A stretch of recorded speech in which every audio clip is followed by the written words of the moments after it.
लगातार हम 2023 के संग्राम में बात कर रहे हैं हॉट सीट्स की, और आज हम बात करेंगे सिमरिया की। दरअसल सिमरिया में मुकाबला भी जो है वो सीधे तौर पे देखा जा रहा है भारतीय जनता पार्टी और कांग्रेस के बीच में। हालांकि त्रिकोणीय मुकाबले की बात हर जगह होती है, विंध्य में खासतौर पर रीवा में, लेकिन हमारे साथ में वर्तमान विधायक केपी त्रिपाठी जी हैं। सर, सबसे पहले क्या उपलब्धियां आपकी रही है पिछले कार्यकाल में, जिसके बूते पे आपको लगता है कि जनता एक बार फिर आपका साथ देगी? कई उपलब्धियां हैं।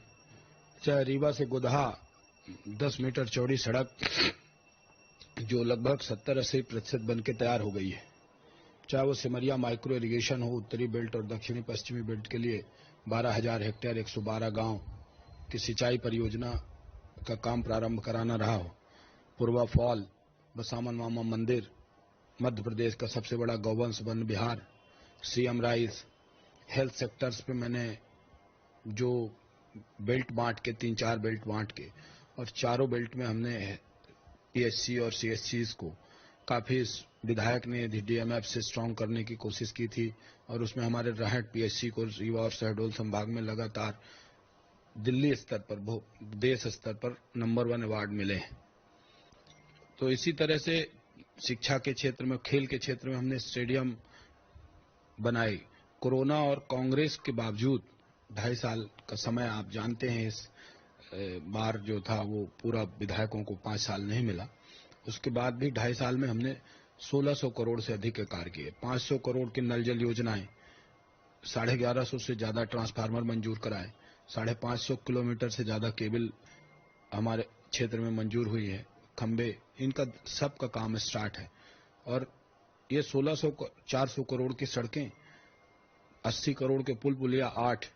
तो इस तरह से कोई भी सेक्टर ऐसा नहीं है कि इतने कम समय में सिमरिया के अंदर भारतीय जनता पार्टी की सरकार, माननीय मुख्यमंत्री शिवराज सिंह चौहान जी के नेतृत्व में काफी विकास कार्य हुए हैं और जनता इसलिए काफी उत्साहित है। इसके अलावा हितग्राही मूलक योजनाओं में लाडली बहना योजना ने क्रांति मचा दी है, महिलाओं को आर्थिक रूप से सशक्त कर दिया है। जो भाजपा का उद्देश्य था कि समाज के हर वर्ग को विकास की मुख्य धारा से जोड़ना, उसमें महिलाओं के सशक्तिकरण के लिए बेटी को पहले अभिशाप समझा जाता था, उसके लिए बहुत सारी योजनाएं हमारी सरकार ने चलाई। शिवराज जी, लिंगानुपात भी बढ़ा और अब लाडली बहना योजना लाकर उन्होंने आर्थिक क्रांति मचा दी है महिलाओं के बीच में, और जबरदस्त उत्साह इसका देखने को मिल रहा है। सारी जाति पाति तोड़कर वोट करेंगे लोग, महिलाएं खासकर बहनें कर रही हैं। और ऐसा नहीं है, लोग कांग्रेस और बहुजन के लोगों को, दूसरे लोगों को उम्मीद है कि हो सकता है पत्नी उनको दे और पति हमको दे। देखिए, किसी के घर में भी पैसा आए, चाहे पति के पास या पत्नी के पास, ये बात करना अलग बात है, क्योंकि कांग्रेस और बहुजन के लोग हमेशा जात पात लड़ाते रहे, समाज लड़ाते रहे, उनको वो निगेटिव वोट पर डिपेंड करते हैं और हम लोग पॉजिटिव वोट पर फोकस करते हैं। और उनको शायद ये नहीं पता है कि आर्थिक रूप से जब घर परिवार सशक्त होगा तो उसमें कहे कोई कुछ भी, लेकिन पूरे परिवार का वोट भारतीय जनता पार्टी के साथ जाएगा। हमारी राजेंद्र शुक्ल जी से कल बात हो रही थी, हमने कहा कि आपके पास में यहाँ पे विंध्य में भारतीय जनता पार्टी के विधायकों की संख्या काफी बड़ी है, तो ऐसे में एंटी इनकम्बेंसी फैक्टर तो नहीं होगा। तो उनका कहना है एंटी इनकम्बेंसी नहीं, प्रो इनकम्बेंसी है। आपके क्षेत्र में इसको किस तरह देखते हैं? मेरे यहाँ तो बहुत प्रो इनकम्बेंसी है। मैंने पिछला चुनाव भी लड़ा था और मैं जो पिछले प्रत्याशी जीतते थे उनसे डबल वोटों से चुनाव जीता था। तो मैं जब गांव-गांव जाता था, अभी मैं डेली 5-6 गांव का, ग्राम पंचायतों का दौरा कर रहा हूं, मतलब 15-20 गांव लगभग हो जाते हैं। 20 सभाएं मेरी होती है, 15 से 20 के लगभग नुक्कड़ सभाएं। तो उसमें जिस तरह का उत्साह लोगों में देखने को मिल रहा है, पिछली बार मुझे इतना उत्साह देखने को, इतना अनुराग प्यार लोगों को देखने को नहीं मिला था। रिकॉर्ड तोड़ जीत न हो तो आप इंटरव्यू के बाद, आप ये 3 के बाद इंटरव्यू लीजिएगा तो आपको फिर ये बात हमारी याद आएगी। सिमरिया के अंदर हम रिकॉर्ड तोड़ वोटों से चुनाव जीतने जा रहे हैं। ये अगर दूसरी तरफ हम देखें तो प्रतिद्वंदियों के संदर्भ में हम एक सवाल जरूर करते हैं, किस प्रतिद्वंदी को चुनौतीपूर्ण मानते हैं या चुनौती है ही नहीं? देखिए, जहां तक वोट का सवाल है, बिल्कुल चुनौती नहीं है। हाँ, सड़कों पर थोड़ा चुनौतियों से निपटना पड़ेगा, तो वो निपटने में भारतीय जनता पार्टी के कार्यकर्ता पूरी तरह से सक्षम हैं।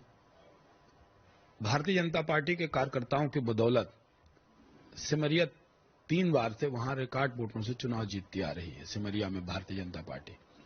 और कार्यकर्ता ने पूरी ताकत से मन बनाया हुआ है कि क्या करना है। और कांग्रेस में जिस तरह से टिकट दिया है, हेलीकॉप्टर लॉन्चिंग की है, 8-8 लोग वहां टिकट मांग रहे थे जो कांग्रेस के कमिटेड कार्यकर्ता हैं, वर्षों से अपना जीवन गुजार दिया। ऐसे लोगों को इग्नोर करके जिस तरह से हेलीकॉप्टर टिकट दिया है, कांग्रेस के कार्यकर्ताओं में रोष है। इस बात को लेकर नाराजगी है कि कांग्रेस में टिकट शायद बेच दिया गया। और जो प्रत्याशी है इतना हल्का है कि वो खुद ही कह रहा कि मैंने खरीद लिया है। वो तो बीजेपी में लड़ते थे तो कहते थे कि हम टिकट खरीद के लाए हैं। तो मैं लोगों से पूछता हूं कि देख लो, इस बार पता चल गया ना कि बीजेपी में टिकट खरीदना आसान नहीं है, वहां बिकता नहीं है। कांग्रेस में टिकट बिका है, ये पूरा आप भी जानते हो इस बात को बखूबी।